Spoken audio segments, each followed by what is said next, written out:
आज हम हाथरस में आए हैं। क्या है ज़मीनी हकीकत हाथरस की? हम आज संतोष कुमार कुशवाहा, जन अधिकार पार्टी जिला महासचिव, इनसे आज जानते हैं कि क्या थी ये घटना हाथरस की और ये विषय पे उनका क्या कहना है। संतोष कुमार कुशवाहा से बात करते हैं। संतोष कुमार कुशवाहा जी, खबर भारत में आपका स्वागत है। प्रथम मैं खबर भारत का स्वागत एवं टीम का स्वागत एवं अभिनंदन करता हूं और आप लोगों का स्वागत करते हुए धन्यवाद इस बात के लिए देता हूं कि आज जो सरकार है, इस सरकार की जो जनविरोधी नीतियां हैं, इन पे कोई भी मीडिया उजागर करने का या उनको दिखाने का काम नहीं करती। खबर भारत की बेबाक और बगैर झिझक के, बगैर बंदिश के उस खबर को स्पष्ट रूप से जनता को दिखाने का काम करती है। इसके लिए आप लोग धन्यवाद के पात्र हैं।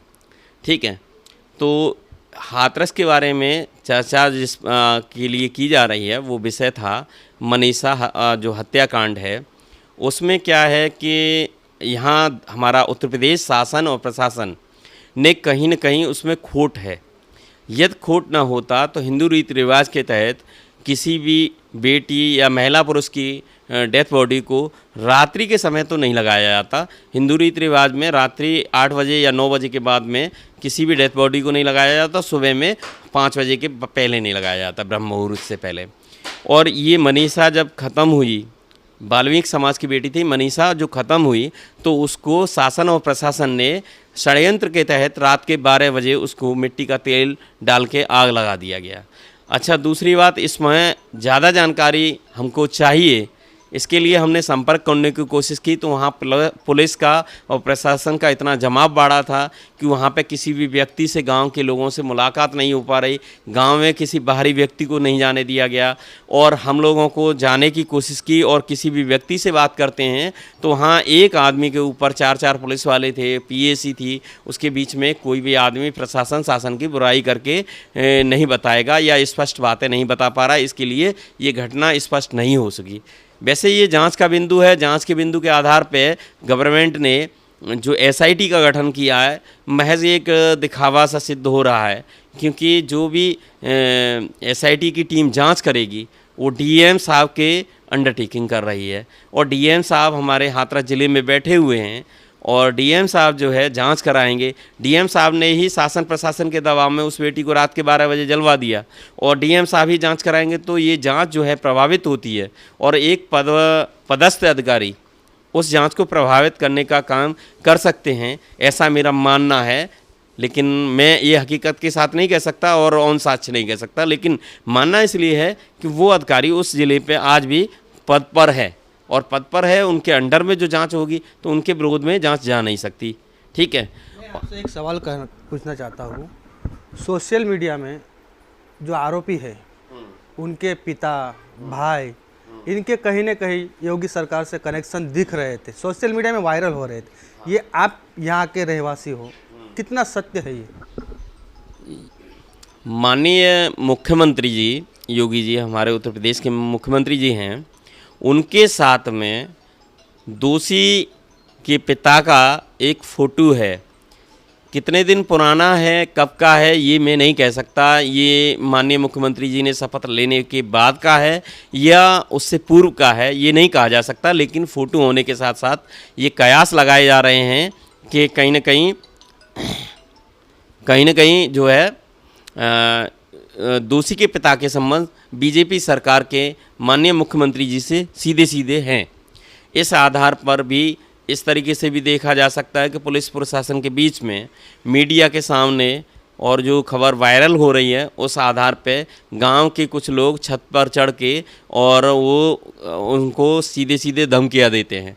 ऐसा हमने मीडिया के माध्यम से देखा है और वो धमकी दे रहे थे। वो वहाँ पे कहीं भी ये नहीं लग रहा था कि उनमें कोई भय है या कोई घटना के लेके यहाँ कोई मतलब थोड़ा मामला स्तब्ध है, ऐसा नहीं था।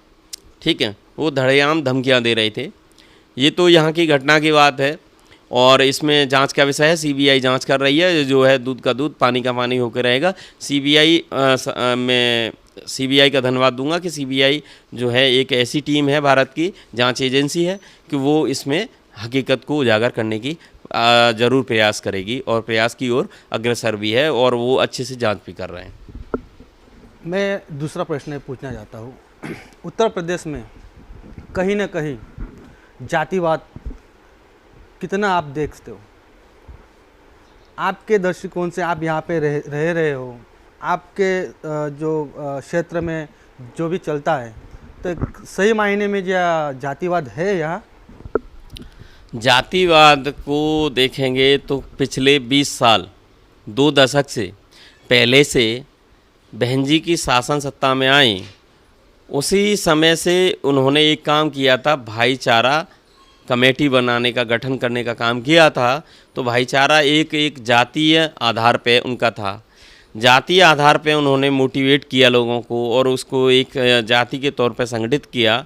उसके बाद में सपा पार्टी आती है। सपा पार्टी भी वो जातीय आधार पे रहती है, उत्तर प्रदेश में शासन सत्ता चलाती है।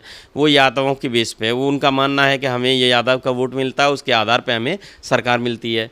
बहन जी की सरकार आती है, बहन कुमारी मायावती जी भी मानती हैं कि मेरी जाटव समाज के ऊपर सरकार बनती है। और इसी प्रकार समाज और उत्तर प्रदेश की जनता ने ये माना कि जाति और समाज से उठ कर के हमें वोट करना चाहिए भारतीय जनता पार्टी में। ऐसा नहीं होगा कि वो जाति बेस पर काम करे, लेकिन उसको जनता ने वोट करके जो सोच बना रखी थी उस पर कहीं ना कहीं आज जनता उत्तर प्रदेश की ठगा महसूस कर रही है, क्योंकि यहाँ उत्तर प्रदेश की बीजेपी सरकार है। वो केवल देखेंगे तो आप ठाकुर समाज के लोग हैं या उच्च वर्ग के लोग हैं, ब्राह्मण और ठाकुर समाज के लोगों की पार्टी बन के रह गई है और ओबीसी एससी का कोई भी ख्याल नहीं रखा जा रहा उत्तर प्रदेश में और उनकी कोई सुनवाई नहीं हो रही है। आरक्षण के तौर पे देखें तो आरक्षण उत्तर प्रदेश के अंदर पूर्णतः ओबीसी का ख़त्म करने का काम किया है। अभी मेडिकल कॉलेज में एडमिशन की बात थी एमबीबीएस डिग्रियों के लिए, तो उसमें ओबीसी को 1% आरक्षण नहीं दिया गया। आपको छात्रवृत्ति की बात करें उत्तर प्रदेश के बारे में बता दूं कि छात्रवृत्ति में हर सरकार ने जो है छात्रवृत्ति देने का काम किया है गरीब और शोषित समाज को और पिछड़ों को, दलितों को। तो इस सरकार ने जो है अन्य पिछड़ा वर्ग का और अनुसूचित जाति, अनुसूचित जनजातियों का जो है छात्रवृत्ति बंद करके ये कहीं ना कहीं दुविधा में और दुखी करके रख दिया है, क्योंकि एक गरीब परिवार जो है पढ़ाने में सक्षम नहीं होता। वो सरकार से अपेक्षा रखता था कि छात्रवृत्ति आ जाएगी, उसके आधार पर बच्चे को कुछ सहयोग मिलने से बच्चा पढ़ा पाता था। तो वो ये सरकार ने जो आरक्षण, ये अपना छात्रवृत्ति ख़त्म किया है, इसे तत्काल लागू किया जाना चाहिए। मेरी पहले सरकार से आपके चैनल के माध्यम से मैं मांग करता हूं कि सरकार जल्द से जल्द अन्य पिछड़ा वर्ग और अनुसूचित जाति जनजाति का जो छात्रवृत्ति ख़त्म किया उसे लागू करे। साथ ही साथ ओबीसी का जो आरक्षण ख़त्म किया है उसको भी लागू करने का कष्ट करे। और इसके साथ में मैं कहूँगा कि उत्तर प्रदेश में आप देखेंगे कि जितनी जो बिजली का बिल है, अन्य किसी प्रांत में रूरल क्षेत्र का बिल इतना नहीं आता। इतना जो है यूनिट का रेट देखें आप कम समय का टाइम देखें, हर जगह हमारे उत्तर प्रदेश से ज़्यादा लाइट मिल रही है। योगी सरकार का कहना है कि 10 कलाक आपको बिजली मिलती है, तो क्या सही मायने में आपको 10 कलाक बिजली मिलती है यहाँ पे?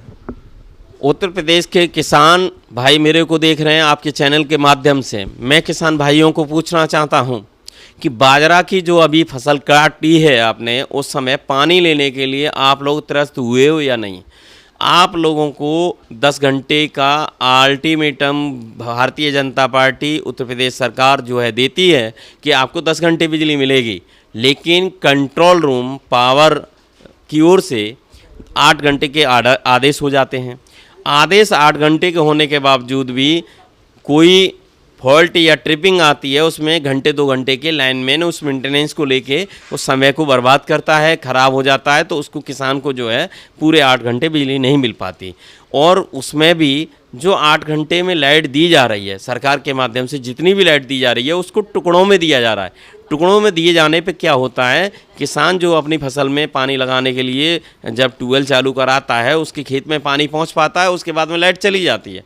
अब मान लो सपोज दैट 1 घंटे की बिजली आपने दी और 1 घंटे में उसका 1 बीघा खेत सिंचाई कर पाया किसान, और उसके बाद बिजली चली गई। 3 घंटे के बाद में फिर 1 घंटे देते हैं, फिर 1 बीघा में पुनः सिंचाई कर पाता है, फिर पुनः बिजली चली जाती है, तो उसका तो पूरे दिन में सुबह से शाम तक 1 बीघा ही खेत भर पाता है। क्योंकि आप टुकड़े टुकड़े में बिजली दे रहे हो। इसको आप एक साथ में भले ही 10 घंटे की अपेक्षा 8 घंटे बिजली किसान को देते तो एक 5 बीघा का फसल का खेत जो है वो सिंचाई कर लेगा, परिवर्ट कर लेगा। आज जो परिवर्ट चल रही है, आलू के खेत की परिवर्ट है, आपके गेहूं की बुवाई की परिवर्ट हो रही है, तो उसके लिए वो सिंचाई कर लेगा। लेकिन होता ये है कि वो सुबह से लेकर शाम तक, रात के 10 बजे तक बैठा रहता है। सुबह में 7 बजे बिजली आती है, फिर चली जाती है, फिर 9 बजे बिजली आती है, फिर चली जाती है, फिर 11 बजे आती है, फिर चली जाती है, 3 बजे आती है, चली जाती है, फिर रात के 10 बजे भी बिजली आती है। आपने ये कहा था, उत्तर प्रदेश सरकार ने ये कहा था कि किसान को 10 घंटे बिजली दिन के अंदर मिलेगी, रात में सर्दी में मरने की ज़रूरत नहीं है। ऐसा हकीकत में आपको देखने कहीं भी पूरे उत्तर प्रदेश में नहीं मिलेगा। पूरे उत्तर प्रदेश में जो है दिन के टाइम में बिजली नहीं मिलती और पिक हावर्स में बिजली उत्तर प्रदेश सरकार देने में सक्षम नहीं है। ऑफ हावर्स में, रात के समय में बिजली दी जा रही है किसानों को और पिक हावर्स का चार्ज वसूला जा रहा है। आप देखेंगे पिछली सरकारों ने 16 घंटे 18 घंटे किसानों को बिजली दी है और उसके बाद में बिजली का बिल जो था ट्यूबवेलों का 700 रुपये, 900 रुपये, 1400 रुपये था। अभी बिल बढ़ा के 3500 रुपये तक का सरकार वसूल रही है किसानों से। ये शोषण करने का काम है। इसमें किसानों की आय दुगनी करने की कहीं भी मुझे नज़र नहीं आ रहा। और किसान के बारे में बीजेपी सरकार ये कहती है कि हम किसान की आय दुगना कर देंगे, ये मुझे महज जुमला दिखाई देता है। किसी भी एंगल से मुझे जो है ये बीजेपी सरकार किसान की आय दुगना करती नहीं दिख रही है। पिछले टाइम में आप देखेंगे मक्का का पिछले साल में ही, गत साल में रेट जो है 2240 का आम मंडियों में मक्का बिकी। इस बार आप मक्का का रेट देखेंगे 900 रुपये कुंटल बिका है। बाजरा का रेट एमएसपी जो है सरकार ने, उत्तर प्रदेश सरकार ने 2240 की रखी थी, लेकिन आज भी रेट जो है बाजरे का देखें तो आप 900 से 1300 में बिका है। ठीक है, तो आपका किसान जो है, उत्तर प्रदेश का किसान जो है अपनी फसल को सही दामों में बेच नहीं पा रहा, उसको उसकी फसल की उचित कीमत नहीं मिल रही है। और आपने किसानों की आय दुगनी करने के नाम पर 50 किलो का जो यूरिया का कट्टा था उसे 5 किलो कम करके 45 किलो कम करके और उसका रेट पूरे 50 किलो का 320 रुपये लेने का काम कर रहे हैं। और चलो 320 रुपये में कट्टा टाइम से समय पे मिल जाए तो भी ठीक है। मेरी सरकार से एक ये भी मांग है कि किसान को खाद बीज समय पर और सही मूल्य, उचित मूल्य में मिले। ऐसा सरकार करने में सफल नहीं हुई है। सरकार पूर्णतः फेल रही है। बाजरा की फसल पे किसानों को खाद टाइम पे नहीं मिला है, उसकी शॉर्टेज उत्तर प्रदेश में दिखी है। इसकी ओर सरकार को ध्यान देना चाहिए। आपके चैनल के माध्यम से ये भी मैं मांग करता हूँ। संतोष जी, मेरा एक प्रश्न आपसे है। हाल ही में चुनाव हुए, बीजेपी एनडीए सरकार बन गई, इस विषय में कुछ कहना चाहते हो? मेरा कहना ये है कि भारतीय जनता पार्टी आज बिहार में मौजूदा सरकार थी और हमारे भारत देश की सरकार भी बीजेपी है। तो भारतीय जनता पार्टी को इस उत्तर प्रदेश बिहार की जनता से सबक लेना चाहिए कि आपका इतना जनता के बीच में विरोध है। तेजस्वी जैसा आम आदमी, माननीय प्रधानमंत्री जी ने वहाँ कैंपेन की, नीतीश जी ने कैंपेन की, जो मौजूदा सरकार के ये दिग्गज नेता हैं, और दिग्गज नेताओं ने कैंपेन करने के बाद भी वहाँ आप रिजल्ट जो है जो भी हासिल किया, आज बेशक आप मानते हो, आप जश्न मना रहे हैं कि आपकी सरकार जो है सफलता की ओर अग्रसर है, लेकिन उसमें आपको शर्म आनी चाहिए भारतीय जनता पार्टी के कार्यकर्ता एवं नेताओं को कि एक आम आदमी जो है आपको फाइट कर रहा है, बराबर पर टक्कर दे रहा है।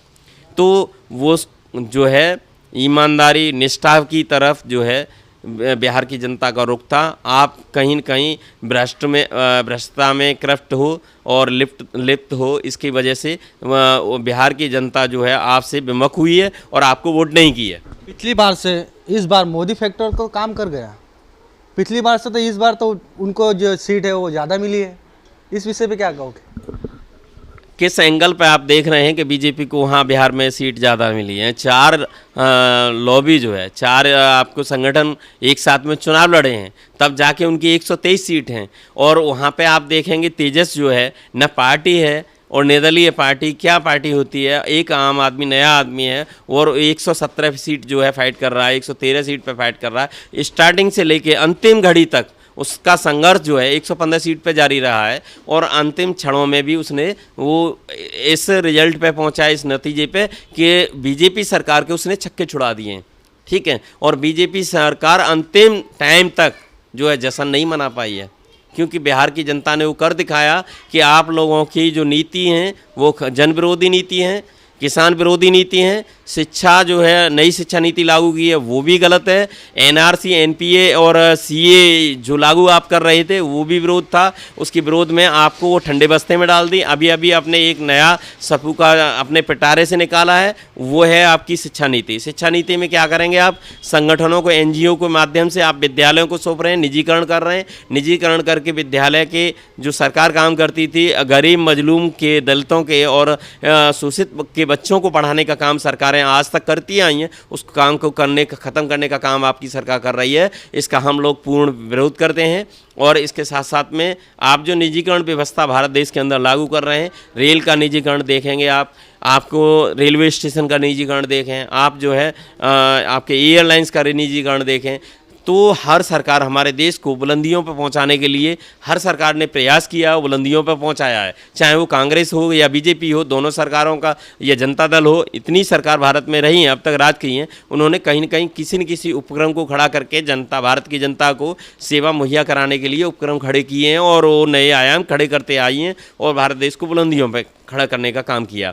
यहाँ पे अभी देखेंगे मोदी सरकार जो आई है भारतीय जनता पार्टी की, उसने ये जो है हमारा एयरलाइंस बेचा है, आपका रेलवे स्टेशन बेचा, रेलवे बेचा, आपके हॉस्पिटल को निजीकरण कर रही है और ये स्कूलों का निजीकरण कर रही है। और हमारी जनता के जन विरोधियों के आधार पे इसको इस तरीके से मेरा देखना है कि अगर हमारा जो युवा समाज है आज पढ़ लिख करके और वो फाइट करता है और उसको नौकरी सरकार देती नहीं है खैरात में, वो अपने हक अधिकार के लिए लड़ता है, पहले पढ़ता है, फिर वो उसको एग्ज़ाम को फाइट करता है, एग्ज़ाम भी फाइट कर ले, उसके बाद में उसे कोर्ट में लड़ना पड़ता है, क्योंकि सरकार की नीतियाँ रहती हैं कि किसी तरीके से यानी पढ़ने के बाद में, एग्ज़ाम में भी पास होने के बाद में नौकरी ना मिल जाए, इंटरव्यू में पास होने के बाद नौकरी ना मिल जाए, इसके बाद में आप लोग स्टे लगा देते हो। एक पार्टी स्टे लगा देगी और एक पार्टी भर्ती निकाल देगी, तो उस तरीके से उसको कोर्ट से भी फाइट करना पड़ता है, तब जाके कहीं उसको अपना हक और अधिकार जो है छीनने का काम करना पड़ता है, तब आप नौकरी देते हैं।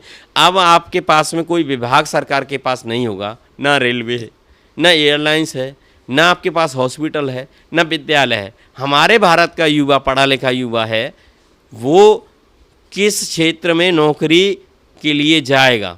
आप जब सत्ता में आए थे तब आपने वचन दिया था भारत की जनता को कि हम प्रतिवर्ष 2 लाख नौकरियां जो है विकसित करेंगे, 2 लाख लोगों को रोजगार देंगे, देने की बात करी थी। आज आप देखेंगे कम से कम पूरी साल के अंदर, इसी साल में, गत साल में देख लें कि 1 साल के अंदर 2.5 करोड़ लोगों का रोजगार इन्होंने छीनने का काम किया है। बीएसएनएल में आप देखेंगे एक दिन में 98,000 लोगों का क्या बोलते हैं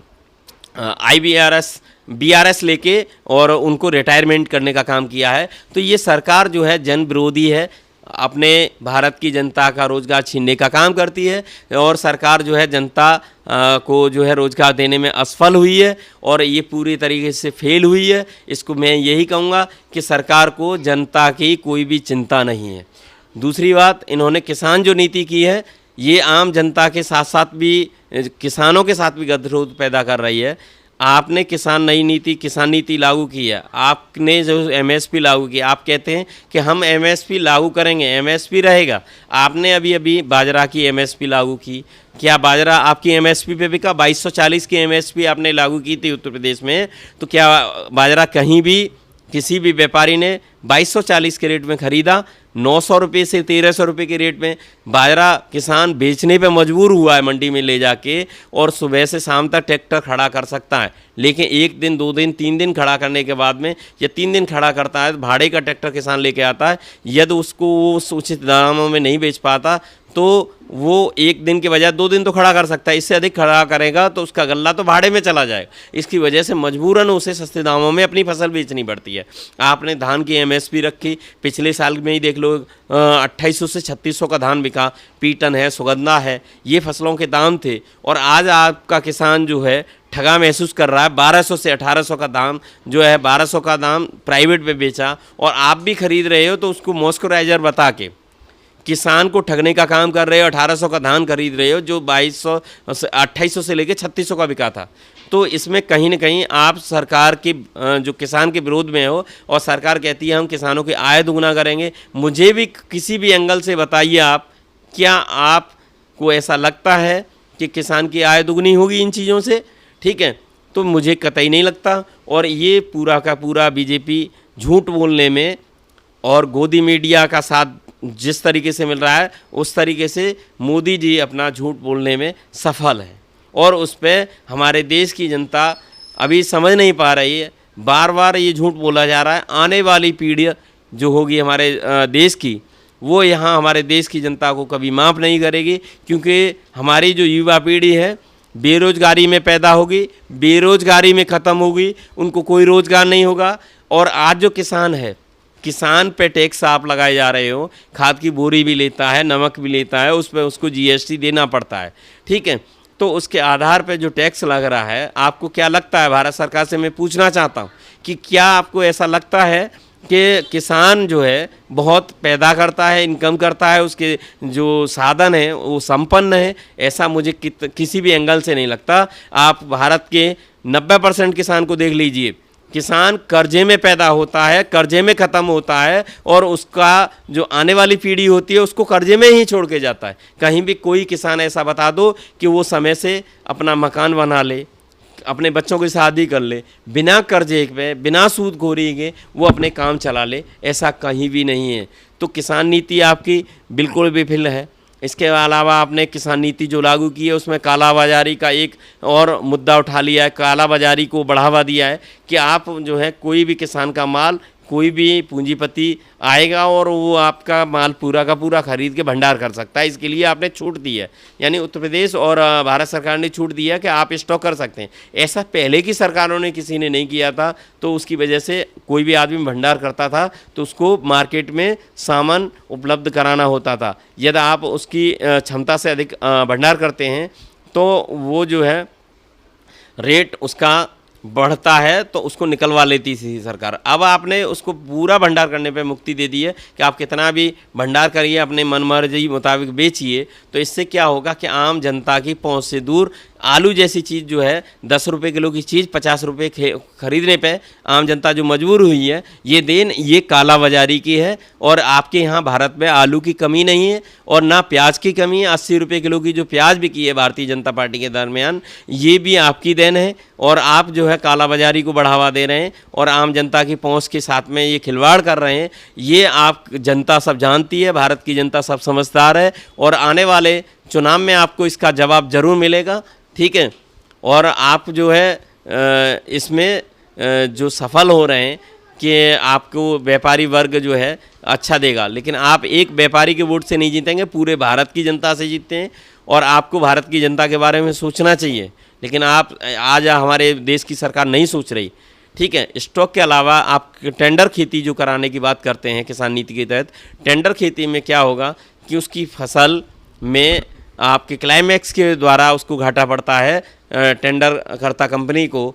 तो किसान जो मजदूर वर्ग का है, मजदूरी करेगा, उसको मजदूरी से लेना देना है, उसके ऊपर दंड के तौर पे जो टेंडर खेती के द्वारा अवैध वसूली की जाएगी, उससे किसान का आय दुगना नहीं होगा। और किसान जो नीति है किसान के पक्ष में कतई नहीं है। किसान से जुड़े हुए लोगों के बात करें या किसान की बात करें तो उनके हित में नहीं है, अहित का काम कर रही है आपकी किसान नीति। इसलिए मैं किसान नीति का पूर्ण विरोध करता हूं। साथ में मैं ये कहूँगा, उत्तर प्रदेश की स्थिति आप देख लीजिए, बिजली के बिल लोगों पे आ रहे हैं। बिजली के बिल जो है किसी का बिल आ जाता है तो उल्टा सीधा बिल आ जाता है आपका। आपने इस महीने बिल भर दिया, 1 साल का बिल बकाया था आप पर, आपने भर दिया, भरने के बाद में पुनः बिल वो लग के आता है और उत्तर प्रदेश की पावर कॉरपोरेशन के कर्मचारी उस बिल को सही करने का काम नहीं करते, उसे काटने का काम नहीं करते। और कंज्यूमर पे पिछला अगर 10,000 बकाया था तो अगले बिल का महीना का जो बिल आएगा तो 11,000 आता है, पिछला 10,000 और 1,000 इस महीने का, तो उसे काटने का काम नहीं करती। और किसान जो है या उसका गरीब समुदाय का जो आदमी है उतना पैसा नहीं जुटा पाता, तो उसके ऊपर वो बिजली का बकाया बढ़ता रहता है। इसको मैं यही कहूँगा कि उत्तर प्रदेश पावर कॉरपोरेशन के कर्मचारियों की भ्रष्टता में संलिप्तता है, क्योंकि पारदर्शिता के तौर पे काम किया जाए तो उसका बिजली का बिल एक बार भरने के बाद में क्लियर हिसाब 1 महीने का बिल आना चाहिए, जो वाजिब यूनिट उसने कंज्यूम किए हैं उसका बिल आना चाहिए, लेकिन ऐसा नहीं करती और उससे ऑफिस बुला के उससे ठगी की जाती है या उसका बिल संशोधन के नाम पे उसको घुमाया जाता है, परेशान किया जाता है। ऐसा नहीं होना चाहिए और आपका सरकार का कोई ध्यान उस तरफ भी नहीं है। दूसरा आप ये देख लें कि उत्तर प्रदेश में बिजली सबसे महंगी मिल रही है। आप भारत का कोई भी एक प्रांत बता दो कि उस प्रांत में उत्तर प्रदेश के रूरल के बराबर रूरल के रेट हैं, ठीक है। किसानों के लिए इतनी महंगी बिजली दी जा रही है। हरियाणा में आप देख लो किसानों को बिजली मुफ्त मिल रही है। तो हमारी जन अधिकार पार्टी आपसे मांग करती है, सरकार से मांग करती है कि जो किसान को आए हुए बिल हैं, अवैध बिल हैं, उन्हें माफ़ किया जाए, प्लस जो है किसान को बिजली मुफ्त दी जाए और इतनी आपने अधिक कीमत में बिजली हमारे उत्तर प्रदेश के किसान को जो बेची है तो कम से कम 5 सालों का बिल माफ़ किया जाए। और हमारी पार्टी इस विचारधारा के तहत काम कर रही है, जिसकी जितनी संख्या भारी उसकी उतनी हिस्सेदारी, उस आधार पर हम काम करेंगे। हम आरक्षण के तौर पे देखें कि जो 1947 में देश आज़ाद होने के बाद में आरक्षण प्रक्रिया लागू की गई थी, उसमें ओबीसी के तहत जो क्रेमिलियर व्यवस्था लागू की है, उसमें आपने जो क्रेमिलियर व्यवस्था लागू की है उसकी व्यवस्था में 5 लाख जो शुद्ध आय है उससे कम पे क्रेमिलियर लागू न किया जाए। 5 लाख शुद्ध आय निकाली जाए और उसके बाद में उसको क्रेमिलियर सीमा में डाला जाए। और जो क्रेमिलियर व्यवस्था के साथ में पिछड़ों के साथ में खिलवाड़ की कर रही है सरकार कि आरक्षण तो कागज़ में भी है। हमारे बाबा भीमराव अम्बेडकर जी ने हमें संविधान के तहत 27% आरक्षण देने का काम किया था, उसको सरकार लागू नहीं कर रही। तो इसको लागू मैं खबर भारत की चैनल के माध्यम से ये मांग करता हूँ कि उसको जो है प्रकाश में लाया जाए और उसको सरकार जो है उस पर अमल भी करे। धन्यवाद। आपसे चर्चा करके बहुत अच्छा लगा, हमारे दर्शकों को भी बहुत अच्छा लगेगा। संतोष जी कुशवाहा, हमारे खबर भारत चैनल में आपका दिल से स्वागत है। और आपने जो जितनी भी बातें रखी, धन्यवाद आपका भी, जितनी भी आपने बातें रखी हमारे दर्शकों को अच्छा लगेंगे, यही मैं शुभकामना करता हूँ। ये थे संतोष जी कुशवाहा, जन अधिकार पार्टी के कार्यकर्ता, जिला महासचिव। और हम हाथरस से कैमरामैन धर्मेश कुशवाहा के साथ विजय बैसा ने, खबर भारत की, हाथरस।